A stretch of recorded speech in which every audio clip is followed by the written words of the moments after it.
Subscribe to our channel by clicking the subscribe button. Click the bell button and enjoy the latest uploads from our channel. میرا 8واں سوال یہ ہے کہ آذان میں الصلاۃ خیر من النوم سیدنا عمر نے کیوں داخل کیے؟ کیا ان کو بدعت ایجاد کرنے کا اختیار تھا؟ سیدنا عمر ہو یا کوئی بڑے سے بڑی پرسنالٹی ہو، کسی کو اسلام میں بدعت داخل کرنے کا کوئی اختیار نہیں ہے، کیونکہ نبی علیہ السلام نے کیٹیگوریکل مینشن کر دیا ہے، بخاری مسلم میں موجود ہے کہ آپ صلی اللہ علیہ وآلہ وسلم نے فرمایا من احدث فی امرنا ھذا فہو رد، جس نے ہمارے دین میں کوئی چیز داخل کی وہ مردود ہے، چاہے کوئی بھی کرے۔ تو یہ بہت بڑا جھوٹ بولا گیا خصوصاً حنفی علماء کی طرف سے، دیوبند اور بریلویوں کی طرف سے۔ اپنی بدعتوں کو حلال کرنے کے لیے انہوں نے سیدنا عمر کو تختہ مشق بنایا، اور شیعہ نے بھی اس حوالے سے سیدنا عمر کو ٹارگٹ کیا کہ بھئی الصلاۃ خیر من النوم کے الفاظ سیدنا عمر نے اذان میں داخل کیے ہیں۔ سیدنا عمر یہ کیسے کام کر سکتے تھے؟ ان کی کیسے جرت تھی کہ یہ کام کرتے؟ الصلاۃ خیر من النوم کے الفاظ نبی صلی اللہ علیہ وآلہ وسلم نے خود تعلیم فرمائے ہیں۔ صحیح مسلم کے اندر حدیث موجود ہے کہ جو ابو محذورہ صحابی تھے رضی اللہ تعالیٰ عنہ، ان کو نبی علیہ السلام نے خود اذان سکھائی ہے، اور اذان کے الفاظ موجود ہیں جو اہل سنت کے ہاں اذان دی جاتی ہے۔ اسی حدیث کا ایک طریق جو ہے وہ سنن ابی داؤد کے اندر بھی موجود ہے، اور سنن ترمذی میں بھی، سنن نسائی کے اندر۔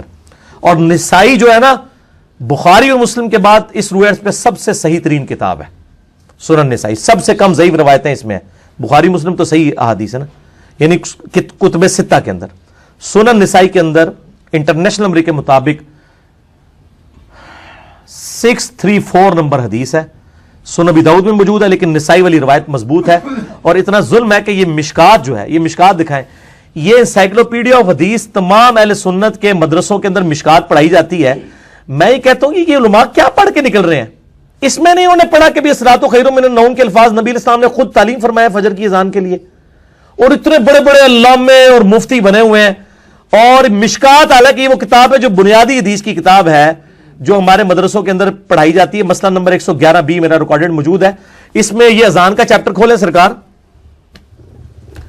اس میں اذان کا چیپٹر کھولیں تو آپ کو وہ حدیث مل جائے گی جو میں حدیث کہہ رہا ہوں۔ یہ میں مشکات کا حوالہ اس لیے دے رہا ہوں کہ چلو ابو داؤد اور نسائی کو تو کھولنے کی ان کو توفیق پوری زندگی شاید نہ ہو، جو کتاب آپ پڑھتے ہیں وہ بھی نہیں صحیح طریقے سے آپ لوگوں نے پڑھی یار۔ یہ دکھائیں نا ذرا ان کو، میں نے یہ وہ واحد والا ہے جو میں نے پہلے لگا کے رکھا ہوا تھا، ٹھیک ہے جی، یہ ذرا ان کو دکھائیں جی قریب سے۔ سنن ابی داؤد میں بھی ہے لیکن وہ روایت کمزور ہے، مشکات میں ابو داؤد کے حوالے سے ہے، سنن نسائی کے اندر 634 ہے انٹرنیشنل نمبر کے مطابق، اسلام 360 میں بھی جا کے آپ دیکھ سکتے ہیں کہ صبح کی اذان میں نبی صلی اللہ علیہ وآلہ وسلم الصلاۃ خیر من النوم کے الفاظ خود تعلیم فرمایا کرتے تھے۔ یعنی سیدنا عمر کی یہ ایجاد کردہ چیز نہیں ہے۔ یہ ہن تسی کہو گے چھڑول کتھوں آئی ہے، وہ بھی اتھوں ہی آئی ہے، چھڑول انہوں نے پھڑ لی ہے اسی مشکات کی، اور دوسری چیز نہیں ہے۔ یہ دکھائیں جی، مشکات میں ایک بے سند روایت ہے الموطا امام مالک کی کہ حضرت عمر نے الصلاۃ خیر من النوم شروع کروایا۔ یہ دکھائیں جی ان کو اذان والے چیپٹر میں مشکات کے اندر،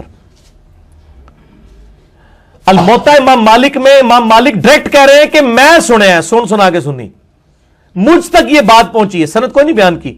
اور صحیح مسلم کے مقدمے میں ہے کہ مرسل کوئی شے نہیں چھوٹا ہوا واسطہ۔ امام مالک تو تبع تابعی ہے نا، تابعی بھی کوئی کہہ دینا کہ نبی علیہ السلام نے فرمایا تو وہ روایت بھی ضعیف ہوتی ہے، یہ تو تبع تابعی ہیں۔ امام مالک کیا کہتے ہیں کہ مجھے کہیں سے پتا چلا ہے کہ مؤذن نے عمر کو نماز فجر کی اطلاع کرنے کے لیے آیا تو ان کو سویا ہوا پایا تو دیکھا تو کہا کہ نماز نیند سے بہتر ہے، عمر نے حکم دیا ان کلمات کو صبح کی اذان میں شامل کر لو۔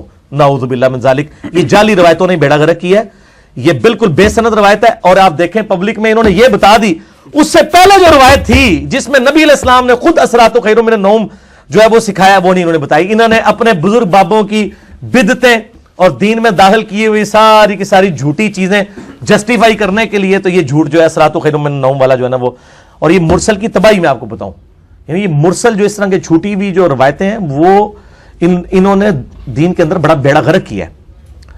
میں آپ کو یہ فقہ حنفی اور فقہ مالکی میں زیادہ ہی کمزوریاں پائی جاتی ہیں نا، اور فقہ شافعی اور فقہ جو حنبلی ہے وہ کتاب و سنت کے قریب ہے، وہ بھی پرفیکٹ نہیں ہے۔ حجت اللہ البالغہ میں شاہ ولی اللہ دہلوی نے ایک بڑی پیاری بات لکھی ہے، وہ کہتے ہیں وہ چونکہ حنفی پیدا ہوئے تھے، بعد میں انہوں نے حجت اللہ البالغہ میں لکھا کہ دور حاضر میں اسلام اس امت کے اندر اماموں کی اندھی تقلید نے امت میں گمراہی کا دروازہ کھولا ہے۔ یہاں پہ وہ دیوبند بریلوی کہہ رہے تھے نہیں شاہ ولی اللہ تو ہمارے تھے، کٹر انفی تھے. انہوں نے تقلید کو لکھا ہے کہ یہ بدعت ہے اور گمراہی کا دروازہ. حجت اللہ البالغہ کے نوٹس ریسرچ پیپر نمبر 13 کے عنوان سے ahlsunnatpak.com سے ڈاؤن لوڈ کر کے پڑھ لیں. اور شاہ ولی اللہ پہ میرا مسئلہ نمبر 113 ہے، وہ بھی تیرہ ہی ہے 13. ان لکی نمبر، وہ امریکن وہ 7 کو لکی نمبر کہتے ہیں، وہ 13 کو ان لکی ہے تھوڑے واسطے جو تسی جھوٹ مارا ہے نا، پکڑا گیا تھوڑا. تو شاہ ولی اللہ دہلوی کے پورے نظریات میں نے اس میں الفوز الکبیر سے حجت اللہ البالغہ سے نقل کیا.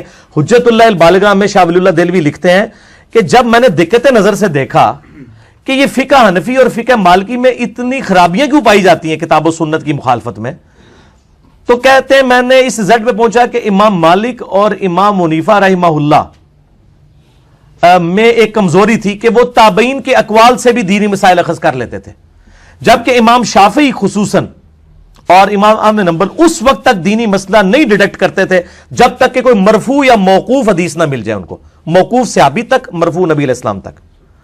اور یہی وجہ ہے. اب یہ فقہ مالکی والوں نے تو اثرات و خیر من النوم کو بدعت کہنا ہے نا، بدعت حسنہ، کیونکہ امام مالک کے پاس مرفوع روایت نہیں ہے اور ہم مرفوع روایت آپ کو دکھا رہے ہیں. آج کی ڈیٹ میں تو آپ فیصلہ کر چلے اس وقت امام مالک کو غلطی لگ گئی یا اور کسی، آج تو نہیں کسی کو غلطی لگنی چاہیے نا.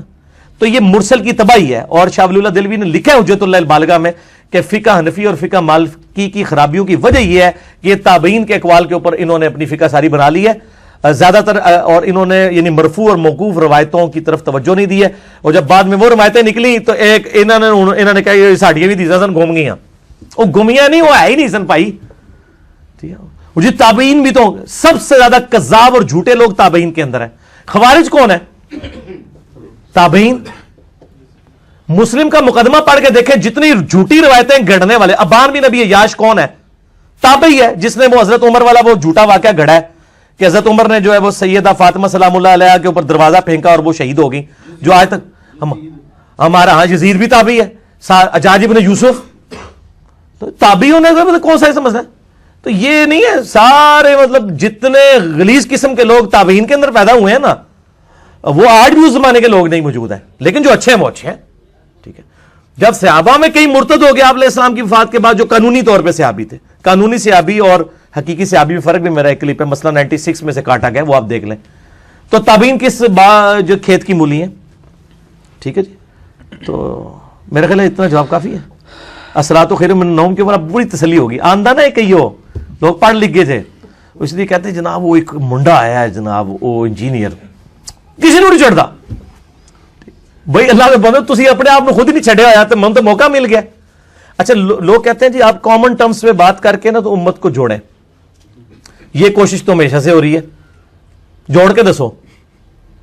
ہم نے جو ہے نا اختلافی موضوعات اس کو ڈسکس کر کر کے امت کو جوڑ دیا الحمدللہ. کیونکہ جب ایک بلی کو پتا چلا کہ یار یہ میری دم کٹی ہے تو باقیوں نے بھی کٹی ہے، انہوں نے کہا چلو ٹھیک ہے پھر کٹھے ہی ہو جانے ہیں. اب سارے کٹھے ہو گئے ایک ہی پلیٹ فارم پہ، سنی بھی ہیں، شیعہ بھی ہیں، دیوبندی بھی ہیں، بریلوی بھی ہیں، اہل حدیث بھی ہیں، وہیں پہ کٹھے ہیں کہ یار چلو ساڈے بزرگوں نے تواڈے نے تے کیتی ہے نا، چلو ایک ہو جائیں اسی. تو یہ ایک بڑے کارگر رہا ہے بجائے کامن، یعنی کامن ٹرمز پہ کٹھے ہوئے، لیکن کامن ٹرم یہ کہ تواڈے باوے بھی ہاتھ کر کے تواڈے نال ساڈے نال بھی ہاتھ کر کے گئے نے، یار آؤ گلے رکھ کے روئیے، دونوں نے باوے نے ایک دوسرے نال ہاتھ کیتا ہے. تو اس کی وجہ سے لوگ جو ہے نا وہ اس یہ جو انہوں نے اپنے مسلک اور مذہب کی میت کے اوپر اکٹھے ہو گئے ہیں الحمدللہ، رو کے ایک دوسرے سے گلے لگ کے کہ یار غلطی تواڈے بزرگوں نے بھی کیتی، ساڈے نے بھی. بچپن تو پڑھاندے رہے الصلاۃ خیر من النوم، وہ جی حضرت عمر نے داخل کیتا سی، ہم اگر یہ جلسے جلوس کر رہے ہیں تو یہ کون سی مطلب اس میں کیا بھی بدعت حسنہ ہے. اے ختم ہو گیا جے. اور سب سے ان علماء سے پوچھیں یہ مشکات جو آپ لوگوں کو پڑھائی جاتی ہے درس نظامی کے اندر، بنیادی کتاب ہے، اور ابو داؤد اور جامعہ جو سنن نسائی اس کے اندر واضح موجود ہے.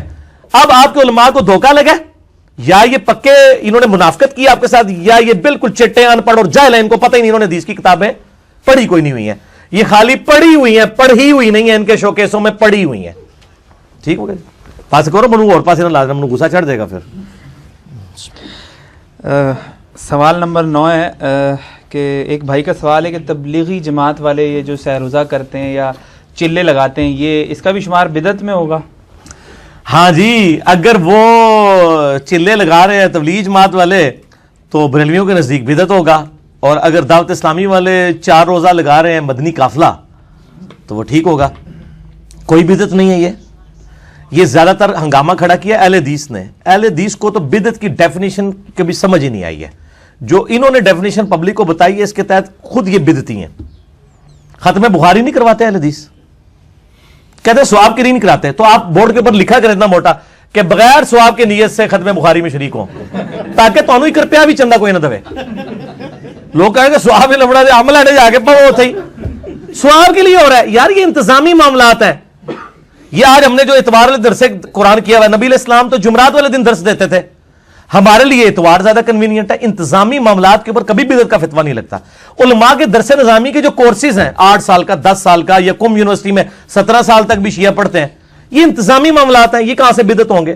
تو ظاہر کچھ تو انہوں نے کرنا تھا نا. سہروزہ بنایا, چلہ بنایا, یا 7 مہینے یا سال ایک کورس ڈیوائز کیا انہوں نے. یہ انتظامی معاملہ. ہاں یہ بدعت اس صورت میں بنے گا اگر کوئی کہ یہ اس حوالے سے دین کا حصہ ہے کہ جس نے سہروزہ نہ لگایا وہ گناہگار ہوگا, پھر بدعت بن جائے گی. ٹھیک ہے, بدعت کے اوپر میرا مسئلہ نمبر 75A اور 75B ڈیٹیلڈ ریکارڈڈ موجود ہے. اس میں نے بتایا کہ بدعت کے حوالے سے اسی طریقے سے اسلام میں اگر کسی نے اچھا طریقہ جاری کیا ہے, صحیح مسلم میں حدیث ہے کہ جس نے اسلام میں اچھا طریقہ جاری کیا تو جاری کرنے والے کو بھی ثواب, جتنے لوگ اس پہ عمل کریں گے ان کو بھی ثواب. بدعت نہیں, سنتن حسنتن اور سنتن سیئتن. اور جس نے اسلام میں برا طریقہ جاری کیا, اور طریقہ میں بتا دوں جیسے یہ ویڈیو کیمرہ, یہ اسلام میں اچھا طریقہ ہے. گھڑی کے اوپر نماز کی ٹائمنگ فٹ کرنا, فکس کر دینا, اچھا طریقہ ہے اسلام میں. سافٹ ویئر حدیثوں کے بنانا, اچھا طریقہ ہے اسلام میں. تو میں نے بڑی ڈیٹیل سے بتایا کہ اچھی بدعت اور چیز ہے, بدعت ہوتی ہی بدعت ہے, چاہے اچھی ہو بری وہ غلط ہے. اچھے طریقے جاری ہو سکتے ہیں, وہ آپ جتنے مرضی کریں. تسبیح ہے, کاؤنٹر ہے, جس سے یا حج کرنے کے لیے ہم جاتے ہیں, بحری جہاز میں پہلے جاتے تھے, اب ہوائی جہاز میں جاتے ہیں, پہلے لوگ پیدل بھی جاتے تھے. تو یہ اسلام میں اچھے طریقے. اس سے مسجد میں قالین, کوئی یہ کہتا ہے جناب تھلے اس پکے دے اتے اس قالین دے, منہ طرف خانہ کعبہ شریف اور AC شریف, اللہ اکبر. یہ دین نہیں ہے, یہ دین کو سپورٹیو چیزیں ہیں, دین کو سپورٹیو چیزیں, لیپ ٹاپ ہو, یہ ساری چیزیں یہ اچھے طریقے. اور مسلم شریف میں حدیث ہے جس نے یہ جاری کیا اس کو ثواب ملے گا. اور میں کہتا ہوں یہ جس نے بھی یہ کام کیے ان کے لیے صدقہ جاریہ. البتہ جو تعلیمات ہیں تبلیغی جماعت یا دعوت اسلامی کی, ان سے ہمیں علمی اختلاف ہے. وہ میرا لیکچر پیچھے ریکارڈ ہو چکا ہے. دعوت اسلامی اور تبلیغی جماعت والوں کو نصیحت یا اس طرح آپ لکھیں, اور میری مخلصانہ نصیحتیں, ہم ان کی جو ہے نا وہ ان چیزوں سے اختلاف کرتے ہیں, باقی ہمیں طریقے سے نہیں ہے. وہ پہلے بریلوی کہا کرتے تھے جناب, آپ کو پتا ہے بڑا مشہور ایک شعر تھا کہ جی آتچ لوٹا گلے چ استرا ستھن چھوٹی گردن موٹی. اے سنو جی, ستھن چھوٹی یعنی شلوار چھوٹی یعنی تہمت چھوٹی, گردن موٹی, گلے چ توا, ٹھیک ہے جی, تے سر تے استرا تے چک بسترا, تے وہ کیا کہتے ہیں کرا ٹینڈ تے چل رائے وینڈ. تو یہ اس طرح انہوں نے شعر بنائے ہوئے تھے جب تک وہ خود دعوت اسلامی ہری پگڑی والی جماعت نہیں تھی بریلیوں کی. اب وہی لوٹے بھی انہوں نے اٹھائے ہوئے ہیں, بسترے بھی انہوں نے اٹھائے ہوئے ہیں, ٹھیک ہے, اور ماشاءاللہ شلوار بھی ٹخنوں سے اوپر کرتے ہیں. تو یہ سنتیں تھی جس کا مذاق انہوں نے اڑایا, اور آج ان کو بھگتنا پڑ رہا ہے. اب سب کچھ کر رہے ہیں. تو چیزیں جو چیز مطلب آپ اس طریقے سے غلط طریقے سے لوگوں کے اوپر نہ فتویٰ بازی کریں, ادروائز مصیبت کھڑی ہو جائے گی. میں حدیثوں سے کہوں گا خدا کے لیے یہ آپ فتوے نہ لگائیں, آپ علمی اختلاف کریں کہ ان کی جو تعلیمات میں جو کمزوری ہیں ان کو ہائی لائٹ کریں. ٹھیک ہو گیا جی؟ ٹھیک.